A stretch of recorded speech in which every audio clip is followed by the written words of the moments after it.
Баршаңызға сәлем достар. Бүгін біз фетрдан ең оңай жасалатын гүлдің әдісін үйренетін боламыз. Ол үшін ең алдымен менің каналыма тіркеліп қойыңыздар.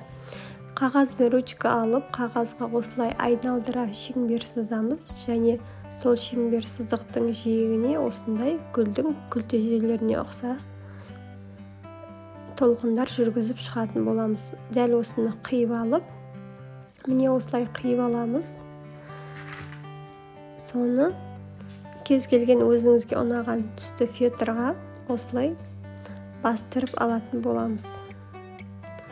Осылай барлығын ручканың немесе бордың көмегімен бастырып аламыз. Және бастырып алған суретімізді қайшымен қиып шығатын боламыз. Ең алдымен түзу сызығын, содан кейін күлтешелерді қиятын боламыз. Міне осылай қиып алдық. Мен сары түсінде қиып алдым. Енді ыстық клейдің көмегімен ортасына тамызып, ары қарай осы қиған шеңберімізді орайтын боламыз. Осылай ораймыз. Клейді барлығына жағу міндетті емес, тек орағаныңыздың ұзақ болып кетпей жағып тұру қажет. Осылай барлығын орап шығамыз. Астын бір тегіс етіп, ұзап кетпей арасына ыстық клейді жағып отырыңыздар.